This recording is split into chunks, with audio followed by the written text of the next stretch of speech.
Well, hello and welcome to the Climb, the Confident Leader podcast. I'm your host, Rahul Karan Sharma, and I'm here with another guest to share you a story from a leader moving from invisible to becoming an influencer. He is a leadership strategist with more than 25 years of experience designing and delivering custom executive and leadership development programs across healthcare, technology, manufacturing, energy, government, you name the industry, he has supported that industry.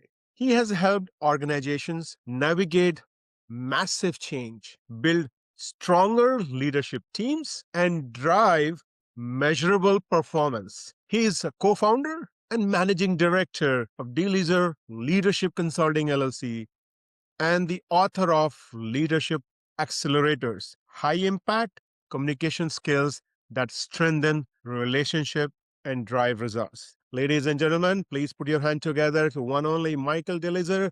Michael, welcome to our show. How are you doing today? I'm doing great. Thank you very much for having me. I'm excited to speak to you today. Absolutely. And the kind of work that you have done with various organizations, bringing the measurable result is impeccable.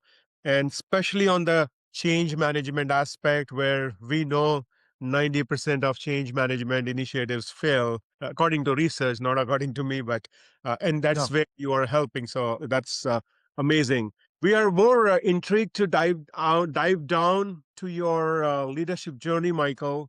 Uh, Enlighten us, share with us what and how things happened for you, and how you have brought up the work that you are doing. Share with us your journey, please. Yeah, I'd love to. So it's interesting. It really started when my father started invited me to sit in on one-on-one coaching sessions, and he was coaching executives that had been fired.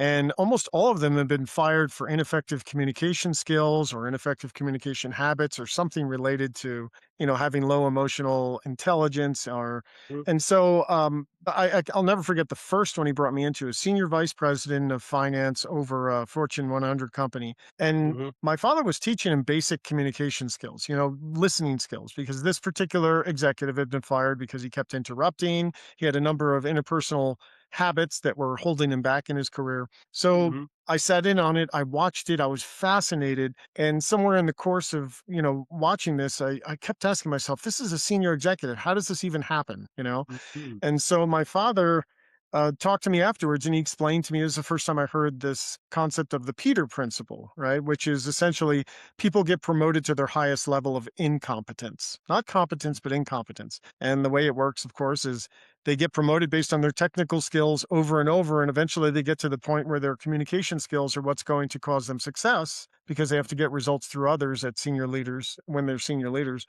And the organizations, in many cases, failed to give them the training they needed to be successful communicating at those higher levels. And that's what happened. So I started to see this pattern in these one-on-one coaching sessions. And I started to watch my dad train people in these same skills in leadership teams. And I just started to develop a passion for it. But when I started, I mean, that was when I was in high school, right? I didn't know what I wanted to do at that time. I just knew what my father was doing was fascinating. And in high school, I was mostly, I was an athlete. That was my identity. I was a social butterfly. I just wanted to be liked by everybody. And so I get to college, and I had had so many injuries playing football, American football, and in high school, my identity was I'm going to be an athlete. I'm going to play college and football. And 3 years in a row, I broke bones in my body and sat out most of the season. I got to the point of getting to college. I realized it was not going to work. My body was not built. I mean, I'm 5'8", 55 pounds, and I'd be playing against these guys that are, 6'5" and 300 to 400 pounds, well, mostly 300.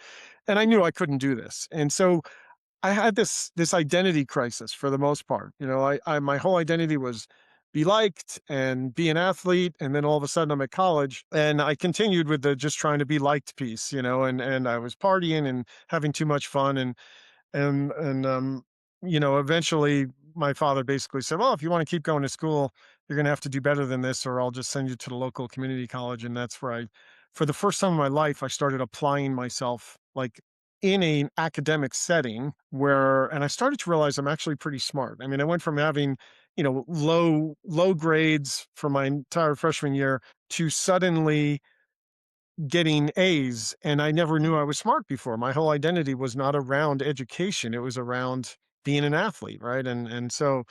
But that was a big transition for me because, my first year in college, I was just not functioning well in terms of my mental health. I was struggling with my identity. I was, drinking too much and doing things that were not good for me. And I started to realize that I was actually smart, and I started to apply myself. And then that's when I started taking curriculum that aligned with what I learned from my father when I was 15, and I developed a passion around it. I went on to get my master's degree in it. And a big challenge I had along the way was, I wanted to do what my father was doing, but I didn't have the experience to do that. And Mm-hmm. after I had my master's degree, having that credential got me in the door of a company that basically threw me to the wolves, right? They basically hired me to do leadership training and to also facilitate strategic planning sessions with executive teams. I had never done anything like that at that point. I'd seen my father do it, but so I just got thrown out there, and I did that for a couple of years. I was getting better and better at it, and then with each successive job, Mm-hmm. I would get hired into jobs to do some of those things, but not all of them, and I'd always find ways to create opportunities that allowed me to use some of those strengths. But it was an interesting transition from not knowing who I am to becoming very clear that this is my passion and what I love to do. Mm. Wow, I mean, it's a great story, and what I learned from your introduction is you really need someone in your life to tell you what is missing, and that could be a mentor, it could be a coach, it could be a parent. And in Michael's case, I know that that alarm or that alarming call was done by his father, which really motivated him to do different things differently. His grades went up, and he was able to apply what he was learning in his day to day life. Uh, Another golden nugget that was dropped by Michael here is the Peter principle. And so people get promoted not because of their competency, people get promoted because of the highest level of incompetency. So Mhm. Google Peter principle, and thank Michael for sharing that input. So thank you, Michael, for doing that. Yeah, Now, and it's interesting you say that about, having someone to nudge you at the right times. My father was very skilled at making me aware of the decisions that I was making were not going to help me in the long run. And he mhm, never pushed too hard, but he always brought up the right comment at the right time, saying, I love your friends, but your friends are doing a lot of partying. If you keep doing that, you're not going to go anywhere, and then little things like that along the way. And I've had other role models throughout my career that did the same thing, that gave me kind of key nudges at just the right time. So it is important to surround yourself with, a lot of times I teach, having your own little board of directors, but surrounding yourself with people who are going to give you good advice at the times you need it, that you trust, and it could help you avoid making mistakes that really hurt your career. sure, sure. I wanted to share and get your inputs on something, Michael. As I was growing up in my leadership journey, I was hearing a lot about multitasking. My leaders taught me that, and towards the end, I was also bought into that aspect that, hey, be a multitasker. And very late in my career, I realized that there is no such thing called multitasking because our brain is only designed to do one thing perfectly at one time. And then when I was doing my research, so I learned that you also advocate about this piece that multitasking does not make us productive. It actually damages our brain. Yeah. So wanted to seek your inputs. How this multitasking actually undermine leadership effectiveness, and what should leaders do instead? Well, and it was kind of a scary discovery that I made along the way because I was teaching a class and just about increasing focus, right? Helping people because when you look at our world, there's so many things that are competing for our attention, and so when I started to do the research, it got really scary, really scary. Mhm. The research basically suggests that when you multitask, you actually damage your brain. Mhm. So, that's probably something people have not heard before, but if you go and do a Google search on multitasking and brain damage, you will find a lot of research on that.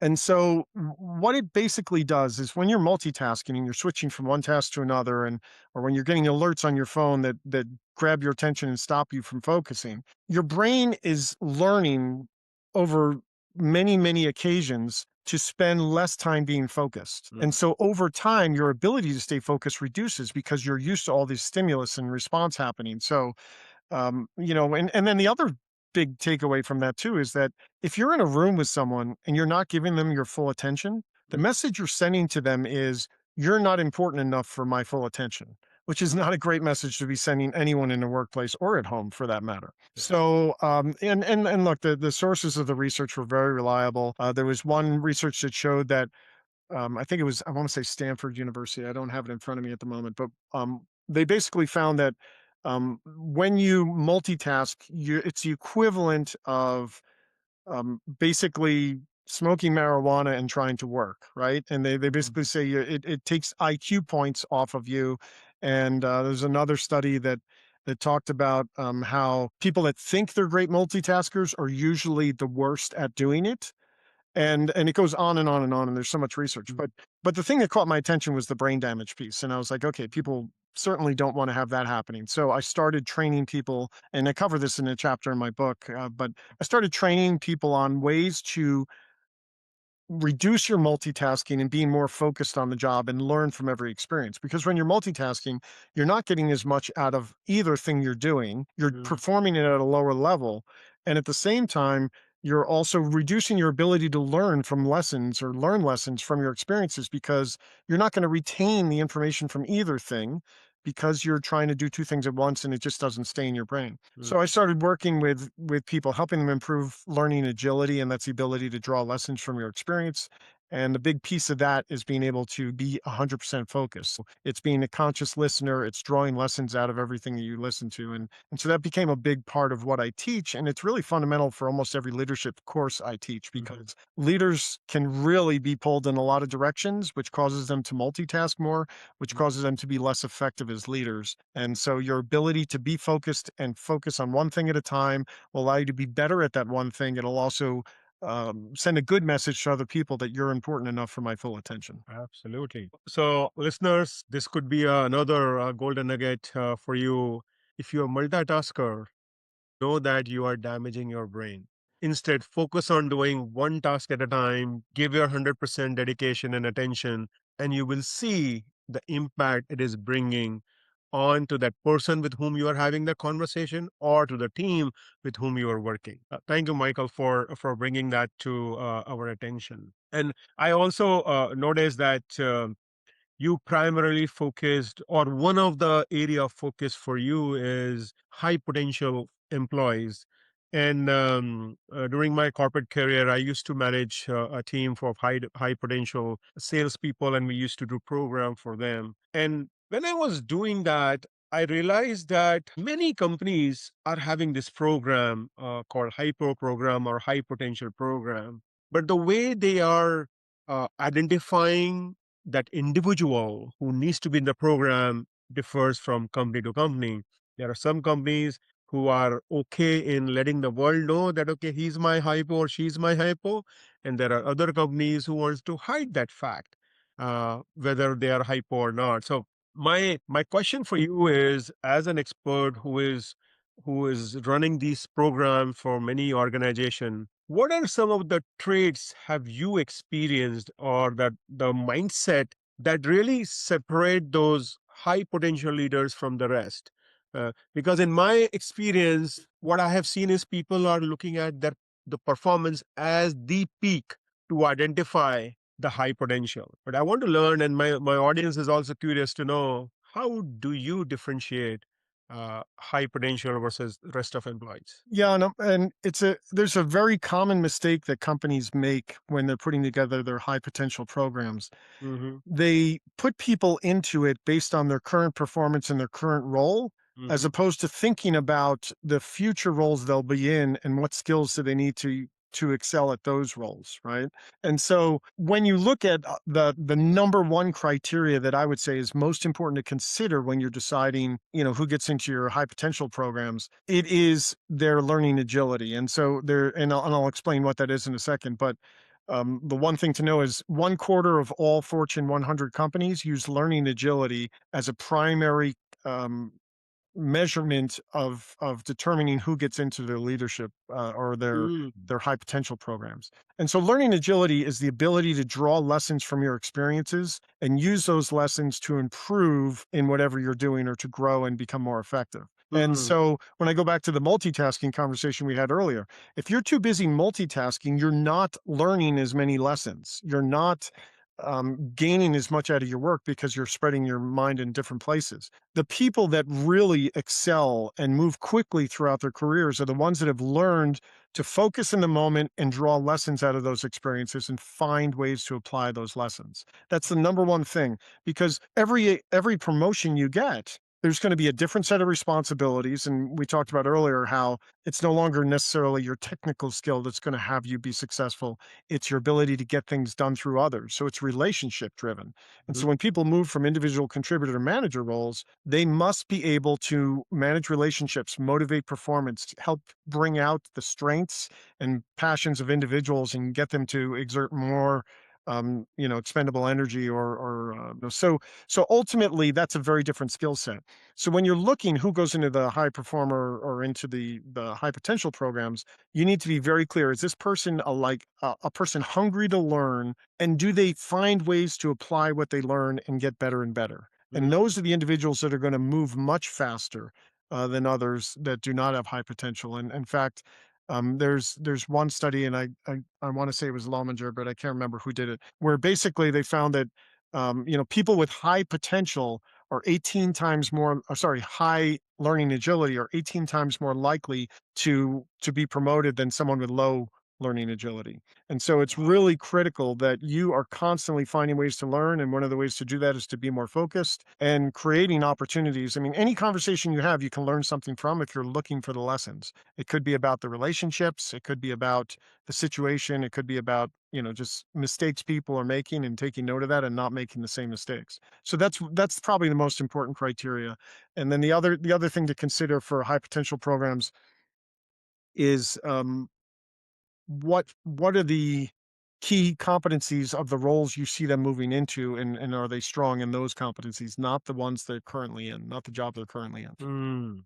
Wow. So leaders, if you are listening and if you are focusing on building a high potential program for your organization, don't just focus on performance or current performance and current role. Focus on their future role as well as their learning agility. That's the key to really determine the success factor from that individual. So thank you, Michael, for sharing your input.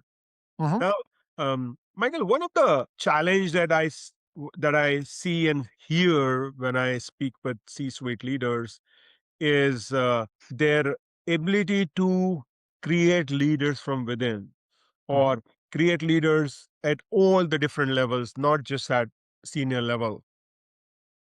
And many a times, what happens is we think that, okay, there are only few spots available. Why there is a need to create more leaders? Because we have only few spots. And they also fear that the authority should not become a bottleneck at top.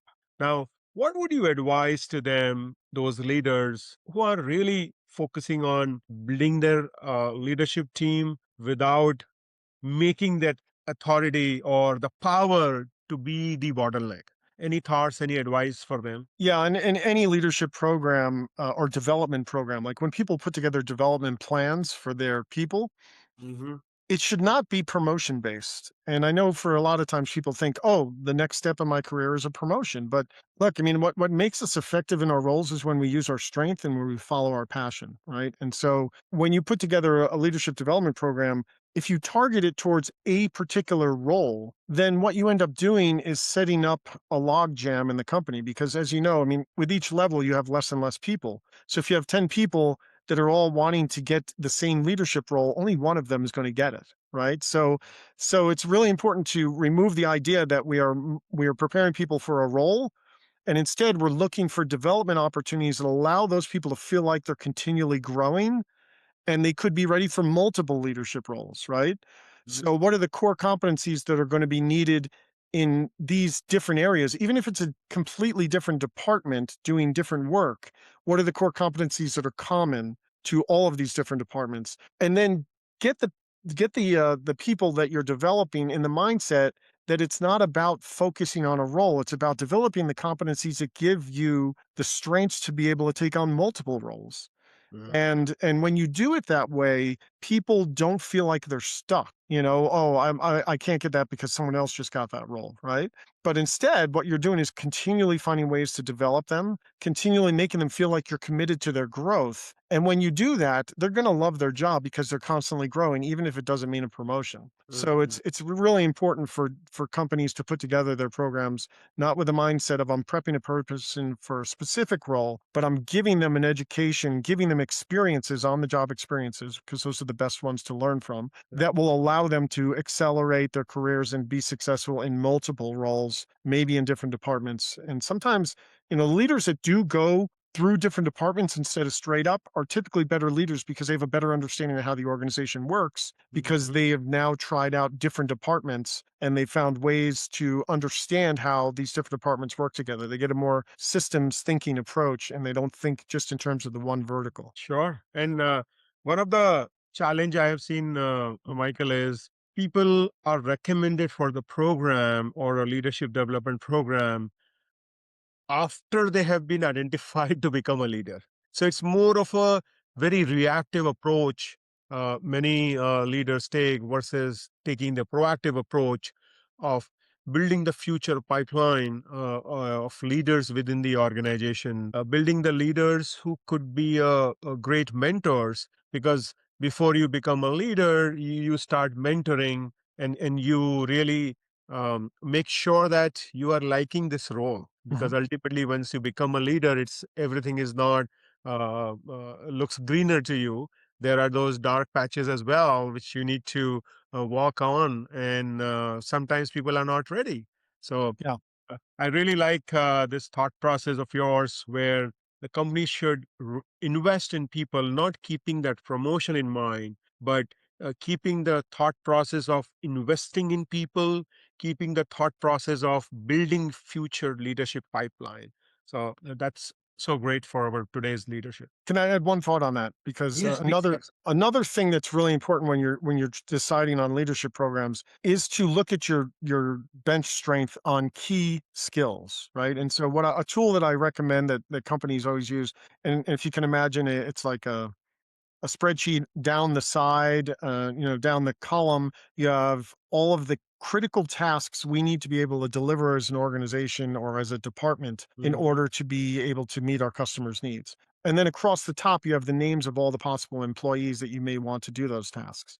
Mhm. It serves two purposes when you do this because if you look at the tasks, critical tasks, a strong organization with bench strength should have at least three people that can do every one of those tasks. That way, if one person leaves and another person goes on vacation, you still have a third person that can do it.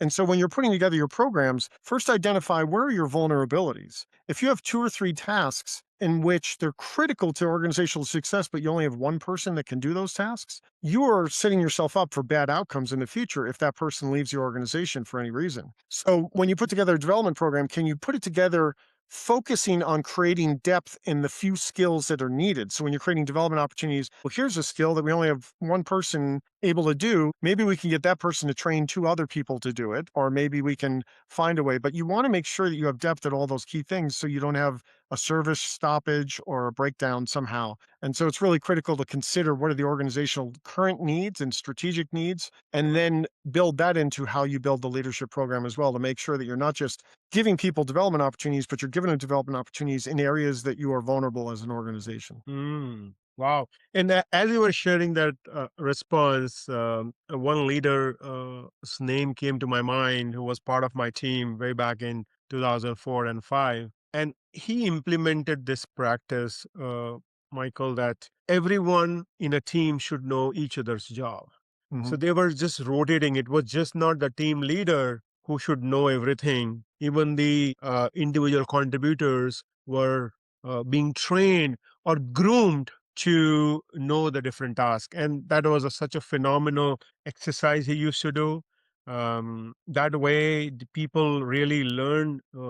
They had that urge to learn more. The retention was there. There was no challenge if anyone quits for whatever reason. He already had that second in line ready. So, yeah, that's a great input, that don't just train one or two people for every role, or for most of the critical roles. You should be having at least 2 to 3 people who can just do plug and play. So Yeah, thank you. absolutely.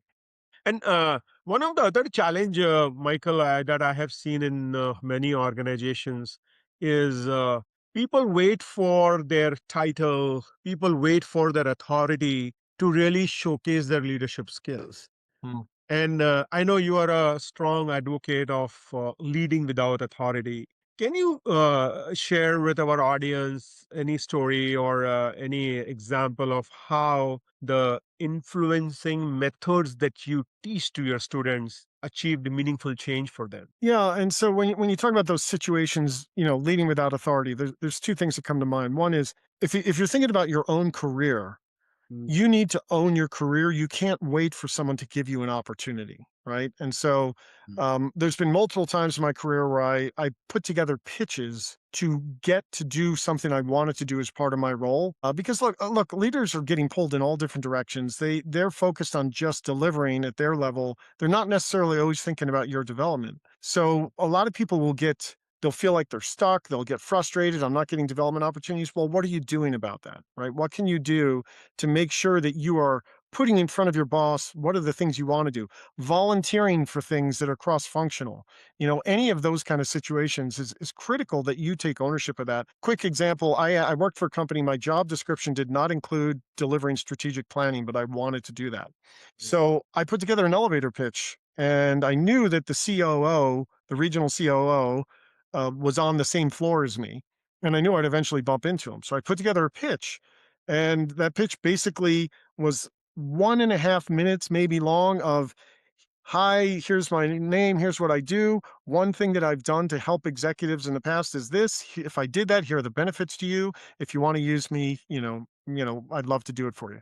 And I just pitched it to him, and I ran into him, and he said, "Oh, well, nice to meet you." And he walked off, and I didn't think much of it. And then essentially, he 2 days later, I get a phone call from the regional COO, and this is an organization of 50,000 people regionally. And his admin calls me and says, "Hey, I want you to come up to the office right now. The CEO would like to talk to you."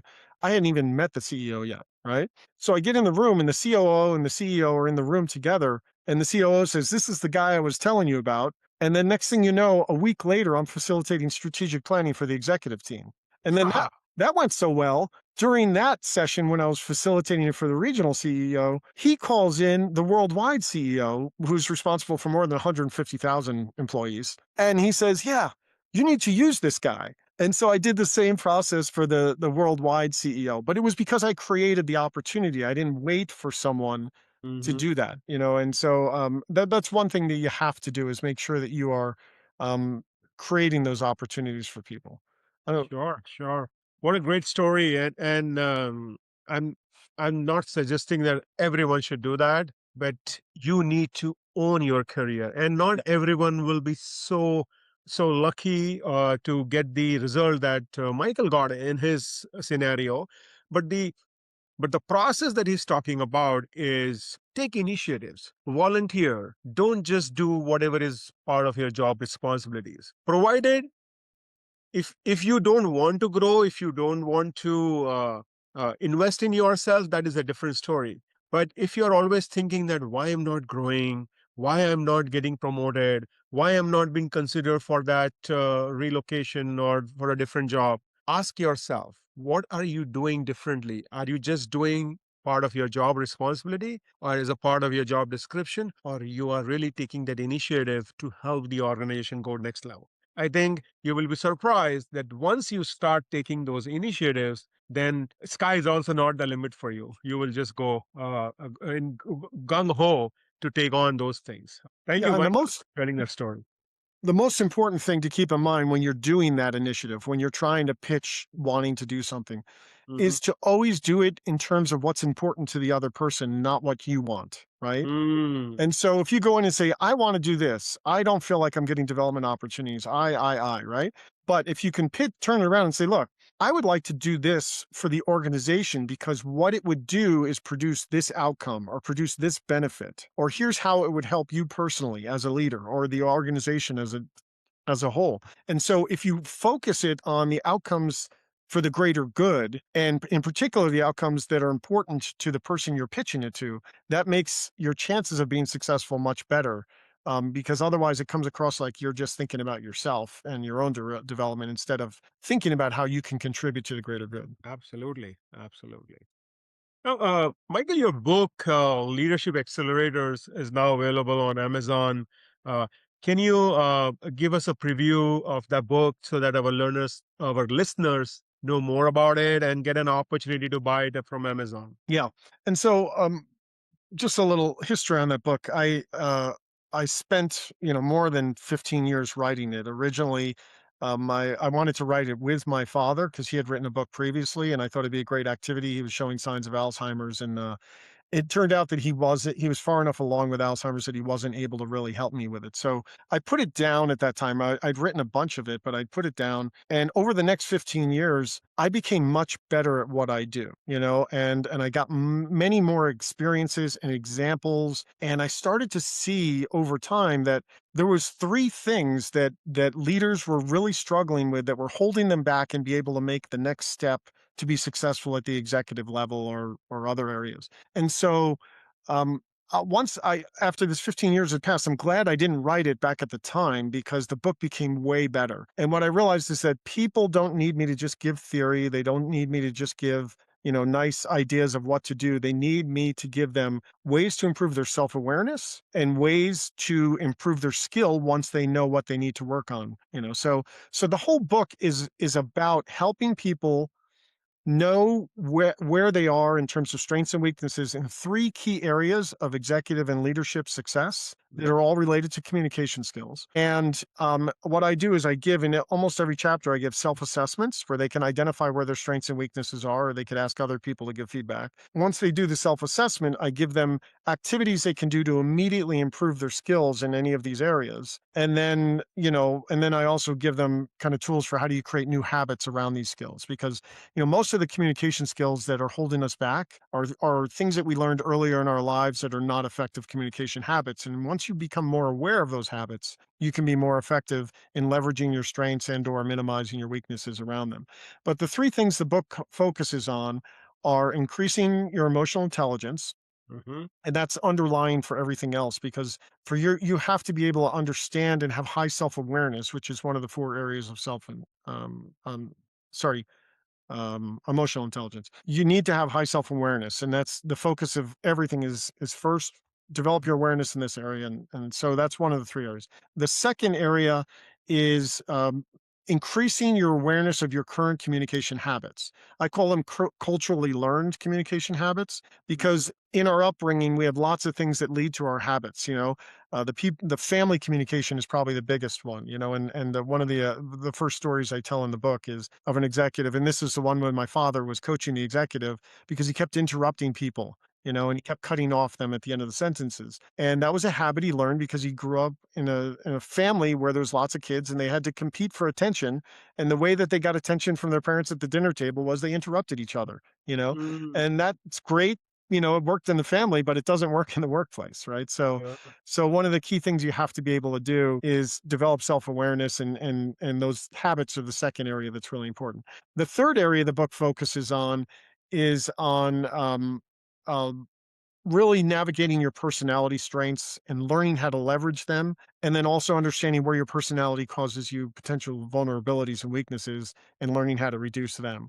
So, for example, I'm not naturally a structured person. So, for me to be able to overcome that weakness, I usually go to people who are very structured and I get feedback from them on what I'm doing to make sure that I'm adding structure to it. Right. And so that's one of the ways that you can, overcome a vulnerability you may have based on your personality needs. So those are the three things that the book focuses on. And again, the book is all about giving people the tools to, on their own, identify where their areas of focus should be in those areas, where they're strong, where they're not, and then giving them actual activities they can do that will help them improve immediately in whatever area that they're focused on. Wow. So it's always great to read different books, get different ideas, even if you are an avid communicator. You will be surprised what this book can give you insight on.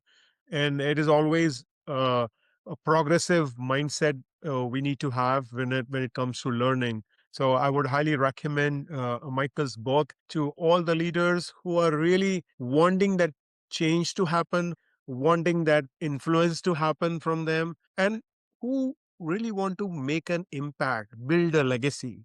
It's very, very important to leave a legacy behind. That is what the number one quality of a leader in my mind. It's not the experience, it's not the performance, it's the legacy that they are leaving behind. Yeah, and So, if I can I add one other thing? There in the book, I talk about one bit of research where they say 95%, roughly 95% of people are less self-aware than they think they are, right? mhm. And so when you're doing these self-assessments in the book or anywhere, you always want to get feedback from others. I make a distinction between self-perception and self-awareness. Mm, Self-perception is this is what I think about myself or what I believe about myself. Self-awareness is when other people verify that what you believe about yourself is true. And when other people see it the same way, you have true self-awareness. So whenever you're doing a self-assessment, always get feedback from others that see you communicate, and then you'll learn whether or not you're truly self-aware or whether you can improve in that area. sure. Great advice. Now, before we move on to our last segment, which is the rapid fire round, Michael, I would like you to share with our audience who is very graciously and very diligently listening to us. And if they are looking to bring change in their organization, what is the first move you recommend they should take after listening to our episode? They need to get out and develop organizational self-awareness, right? So, I mean, a lot of times people start moving forward without fully understanding the big picture of the strengths and weaknesses, the strategic direction of the organization, and what skills will be needed in the future, as opposed to where you need them right now. And so, anytime you're putting together a development plan for yourself or for an organization, you need to be super aware of the big picture and what the future needs are instead of working around where we are right now as an organization, because then you're playing reactive. Oh, we need to fix this as opposed to planning for the future in a way that allows you to have a better outcome in the future. Hmm. All right. Very good. So, what would be the best way for our listeners to connect with you? Yeah, probably the easiest way is to go to my website. It's delisser.com. It's my last name. So DELI double S as in Sam, ER, .com. So delisser.com. If you go there, you can learn more about me. You can reach out to me. There's also a link to the book that's on Amazon. So you can click on the link. It also has a link to my YouTube page where you can go out and look at short video snippets of me talking about different things that like we're talking about now. Great. And we will include Michael's website on our show notes. So And, thank you again, Michael, for sharing your insights. Now we would want to have our rapid fire round, 5 questions coming your way, and we would want you to share your response instantly. All right. okay, Ready, my friend? I'm ready. All right. So the first one is a quotation you live by. There is no good or bad in nature. We get to decide whether things are good or bad and how we respond to them. Excellent. Are you a morning person or a night owl? I am a converted morning person. I was a night owl, but my pets, my dogs in particular, wake me up in the morning to go out and let them out. So I am now a morning person and I enjoy getting up in the morning and do my best work then. But most of my life, I was a night person. Okay. Okay. And what's one daily routine you never skip, no matter how hectic your day has been? I take a moment to enjoy my first cup of coffee.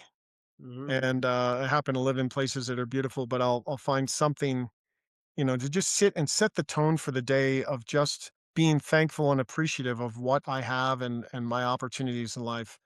And I try to just make sure that every day I'm doing something to remind myself of how fortunate I am and to stay positive because that earlier quote that I gave was basically about staying positive, right? I mean, we choose to see something as good or bad, or we can choose to say, hey, this is an opportunity. How do I make it into something good? And so I try to do something every morning like that to get myself in a positive mindset. Okay.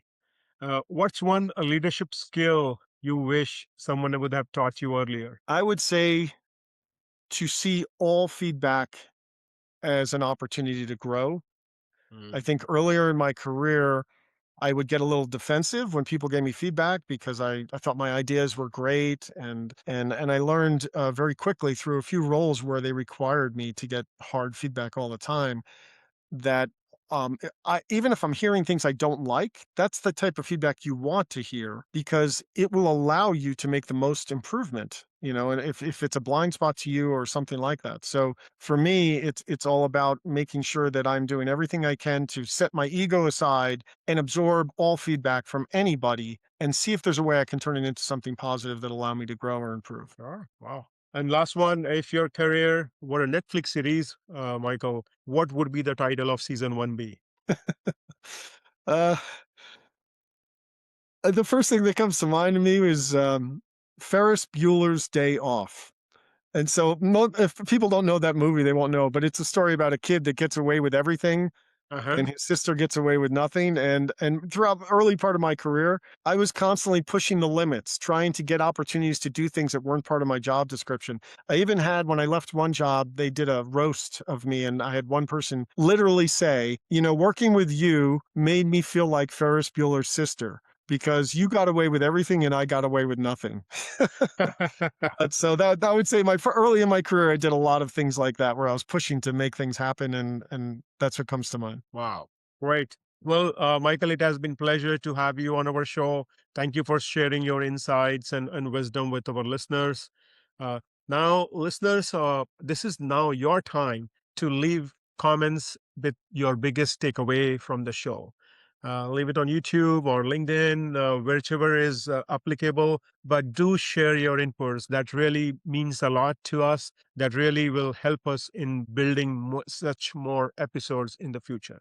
Before I let Michael and you go, I wanted to share my learnings from the show. There were many golden nuggets that have been dropped by Michael throughout the show. Starting with the Peter principle, people get promoted due to the higher incompetence level or versus the competency. Second one happening around multitasking. So when you do multitasking, you are actually damaging your brain.